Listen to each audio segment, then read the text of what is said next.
আজকে দেখাবো আপনাদের আগুন ছাড়া রান্না। কি অবাক হলেন শুনে? চলেন চলে যাই তাহলে মূল প্রণালীতে।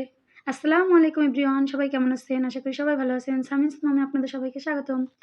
আজকে আমি বানাবো ভাপা ইলিশ। প্রথমে আমার লাগছে ইলিশ মাছ, কাঁচামরিচ ও পেঁয়াজ বাটা, সরিষা বাটা, হলুদ বাটা, লবণ এবং অবশেষে সরিষার তেল। চলেন দেখাই কি করে আজকে আমি আপনাদের ভাপা ইলিশ বানাবো। প্রথমে আমি নিয়ে নিচ্ছি একটা মোল্টের ভিতরে দিয়ে দেবো একে একে আমার আগে থেকে ধুয়ে কুটে রাখা ইলিশ মাছ। আমি একে একে সবগুলো ইলিশ মাছ দিয়ে দেব। দেখেন এখানে কিন্তু খুব সুন্দর 4টা ডিমও হয়েছে। এখানে আমি 2টা ইলিশ মাছ নিয়েছি। তারপরে আমি দিয়ে দেব পেঁয়াজ বাটা, মরিচ বাটা। তারপরে আমি দিয়ে দিব সরিষা বাটা। এখানে সরিষাটা আপনারা আপনাদের মাছের পরিমাণ অনুযায়ী নিয়ে নেবেন। দেখেন এখানে কিন্তু আমি আমার পরিমাণ অনুযায়ী সরিষা বাটা নিয়ে নিয়েছি। আমি একে একে সমস্ত সরিষাগুলো দিয়ে দেব। আমার সরিষা দেওয়া হয়ে গেলে এবার আমি দিয়ে দেবো পরিমাণ মতো লবণ। আমার পরিমাণ মতো লবণ দেওয়া হয়ে গেলে এখানে আমি দিয়ে দেব হলুদের গুঁড়া।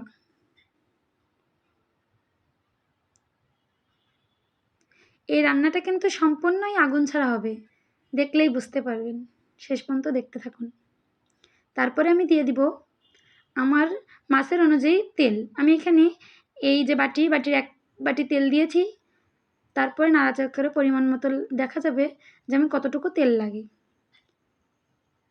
এখানে কিন্তু আমি আরও একটু তেল ইউজ করব।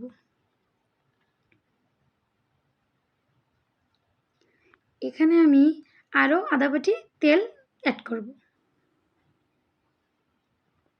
আপনারা আপনাদের পরিমাণ অনুযায়ী দিয়ে দেবেন।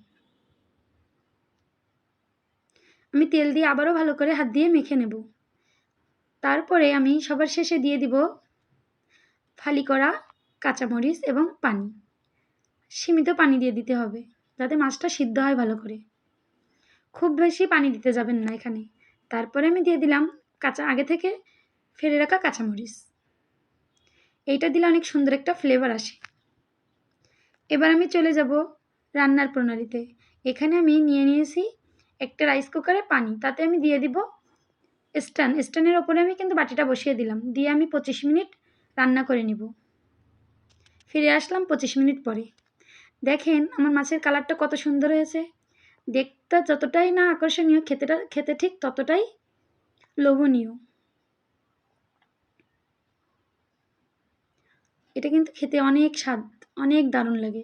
একবার বানিয়ে খেয়ে দেখবেন সবাই, আর কমেন্টে জানাবেন কেমন হলো। ধন্যবাদ সবাইকে আমার ভিডিওটা দেখার জন্য।